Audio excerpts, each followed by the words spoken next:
A report by the National Bureau of Statistics (NBS) indicates that over 24 million Nigerian children are involved in child labor, with 14.3 million of them engaged in hazardous work as of 2022. To bring an end to this and ensure that businesses are conducted in tandem with its guiding principles of business and human rights, the United Nations Information Office, in conjunction with the United Nations Human Rights Office, convened a dialogue on business and human rights in Abuja. The UN Guiding Principles on Business and Human Rights unanimously approved the United Nations Human Rights Council to serve as international norms expected of all business conduct regardless of who mans it or where it is situated. Correspondent Equiajide now reports.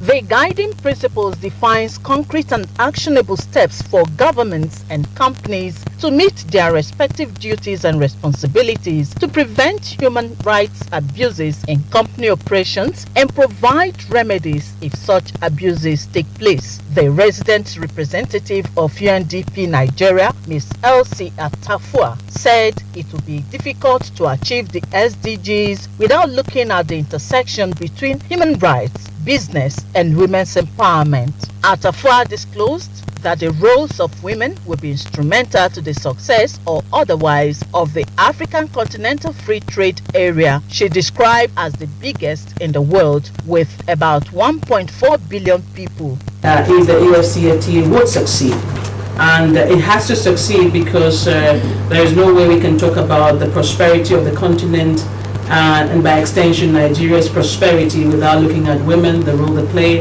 and the rights that we have to promote. The Chairman, House Committee on Commerce, Honorable Ahmed Munir, made a case for domestic staff in many homes, who he said are often shortchanged as they are never included in the minimum wage scale. For him, there must be a strong will to do the needful so as to change the narrative. We, first of all, to make that true change, we need to look at ourselves in the mirror first and foremost, and let us do what is possible to ensure that we do achieve these goals.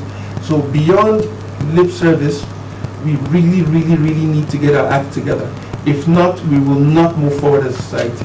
The senior human rights advisor, Ms. Adoja Kufa, said there is need to ensure every policy commitment in respect to human rights is practical and not theoretical. As such, businesses should understand their human rights responsibilities as provided by the UN Guiding Principles on Human Rights. Others who spoke include the House Committee Chairman on Human Rights, Honorable Abiola Makinde, the country representative, International Labour Organization, ILO, Dr. Vanessa Pala, among others, who spoke on their efforts and the need to expedite dispensation of justice for victims. Nigeria is one of the first 3 African countries to adopt a national action plan, which implies that companies must avoid infringing on the rights of individuals and communities, but ensure that they do not undermine state ability to protect human rights, and must show willingness